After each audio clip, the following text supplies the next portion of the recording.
Live and Baton Rouge proud, you're watching NBC Local 33 News today. Local, experienced, trusted. NBC Local 33 News today.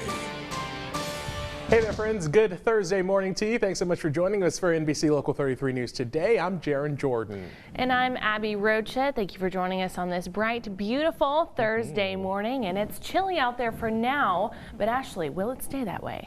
It is going to be cool today, but we're back in the 70s by the weekend, you guys. So enjoy it if you are a fan of colder weather. 39 right now. We are seeing bright, sunny skies, just some high clouds, and it is breezy. A north wind at 7 miles per hour. Temperatures are in the upper 30s, lower 40s. Gonzales warming up nicely this morning, 43 degrees. But again, you factor in that wind, feels even colder, mid and upper 30s out there for a wind chill. Now we are going to see plenty of sun today, although I do think we'll have some high clouds moving in from the west, which is what we're dealing with right now. You can see on the satellite just that shading color that's indicating those high clouds moving in from the west. So plan on, again, a beautiful day, but it is going to be relatively cool. Temperatures will be in the mid and upper 50s, and then once the sun goes down, temperatures are going to fall. Once again, you can see gradually dropping into the mid 40s. So if you have any evening plans, grab the jackets. Tomorrow morning, going to need the winter coats. Now, coming up in the full report,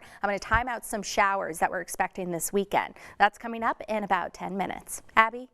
Thank you, Ashley. We move on now to developing news this morning. Baton Rouge firefighters are responding to a large warehouse fire on Plank Road. This was a scene on Plank near Weller just before 4 o'clock this morning. Fortunately, no one was hurt, but the scene was closed off portions of Plank Road for much of the morning commute. Still no word from investigators what led to the fire, but as we learn new details, we'll have them on our website, brproud.com, and our free BR Proud app. Also in developing news this morning, police in Austin, Texas are investigating the death of pediatrician and Baton Rouge native Dr. Catherine Dotson, who police say was shot and killed during an apparent hostage situation. This all happened at the Children's Medical Complex there in Austin. Police say the shooter, Dr. Bharat Naramuchi, entered the medical office with a gun and held Dotson and other employees hostage. After 6 long hours in a standoff with police, investigators say Naramachi shot and killed Dotson before turning the gun on himself.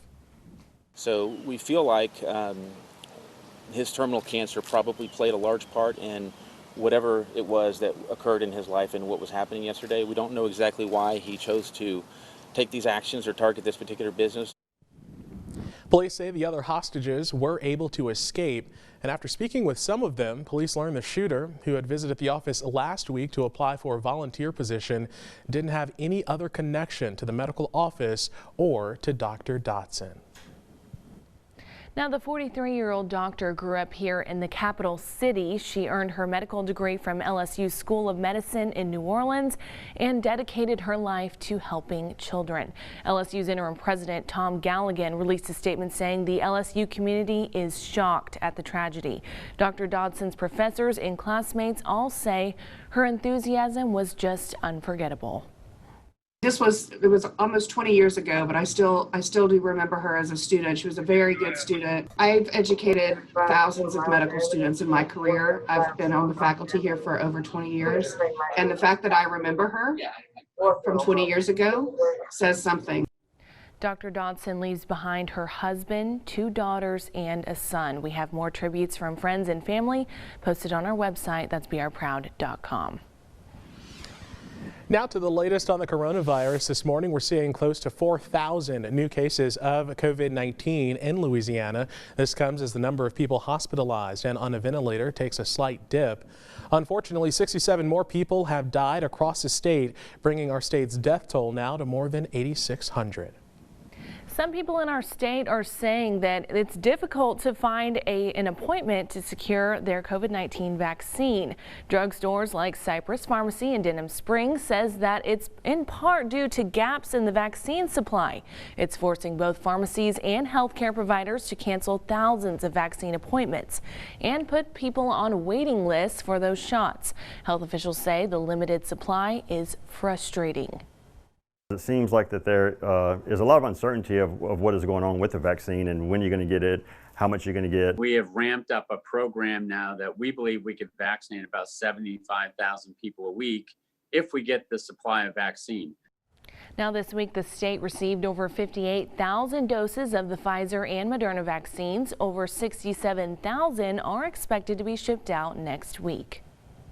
And those vaccine shortages are not only being felt here in Louisiana, but nationwide. Health officials in every state are reporting they're not having enough doses to meet demand. And in some cases, distribution is more like a game of chance, with no definite number of doses being shipped to states each week.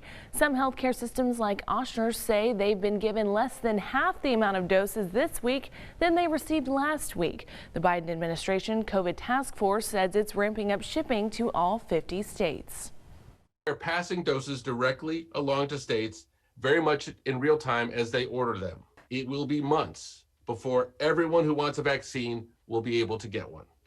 Now, FEMA is requesting 10,000 service members to support administering the vaccines. So far, only 6% of Americans have received at least their first dose of the vaccine. And happening today, we will hear from Governor John Bel Edwards as he addresses access to vaccines across Louisiana.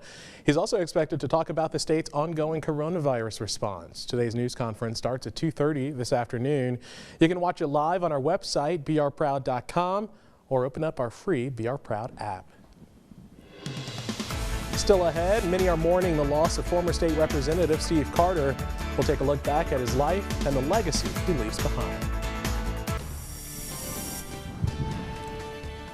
Welcome back. Taking a look at some consumer news now. Amazon has introduced a new feature allowing Alexa to proactively complete tasks around the house, such as turning lights on or off based on your habits and frequent requests. Alexa has been able to sense these habits and asked about them for a few years in what the company calls hunches. Before the new update, it would ask for permission before acting, but now Alexa will skip asking and just do it. I don't know if I like that. I'm not sure how to feel about that. It's kind of like reading your mind. Too much power for an electronic. A little too much there. Now we'll see. Target is teaming up with Levi Strauss on an exclusive lifestyle collection. So this new line will launch at the end of February. It'll include 100 items and marks the first home goods line for the iconic denim brand. Merchandise will include items for pets as well as apparel. The individual materials that make up each item focus on durability and offer more sustainable certifications, and claims that any past targeted limited time only design collaboration.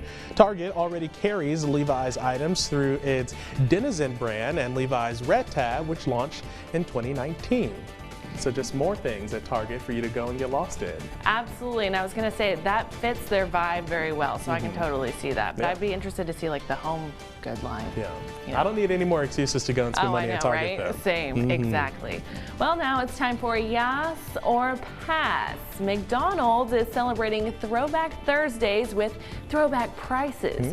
The fast food giant is running the promotions every week through February 18th with prices harkening back to its founding in 1955. The deal will feature a different item each week. Today it's a small milkshake for a quarter, 25 cents. That offer is only valid through the McDonald's app and requires a minimum purchase of $1. Man, I'd like to go back to time when it was 25 cents for anything. Yeah, me too. Me too. And I guess it's technically $1.25 if you get the shake with it. I think I'm gonna pass. I'm not a fan. Okay. No, I'm just not a McDonald's person. I like their breakfast, but I'm not big on milkshakes. All right, pass for you. I'd say yes because I like things for a quarter.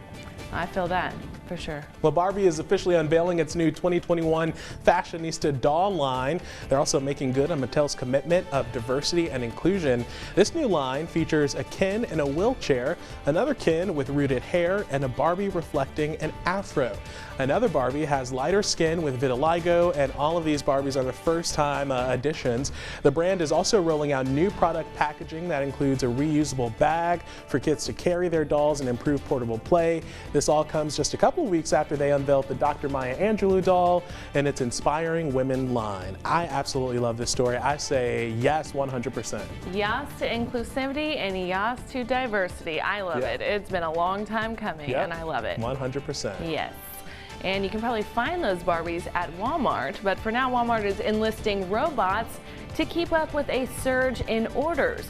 The retailer plans to build warehouses at its stores where robots will fetch groceries and have them ready for shoppers to pick up in an hour or less. It tested the concept at a store in New Hampshire last year. Walmart hopes this new pilot program in warehouses will speed up curbside delivery and says the robots will save time as employees don't have to walk the store aisles to find items. What do you think about that? I think pass, because you're taking someone's job. Yeah. I know. I actually mentioned that this morning. I hadn't thought about that. Yeah. That is a good point. I thought that it might be a little beneficial just because it helps limit the amount of contacts, right? So as we're being safe, it's a little safer, but it is kind of crazy to think 2021 and here we are talking about robots. Exactly, yeah. And I don't know. It's a pass for me, like I said, because it'll take someone's job, which are precious right now during this pandemic. It's true. But that's a good point. Alrighty, well, stay with us. We've got more news right after the break.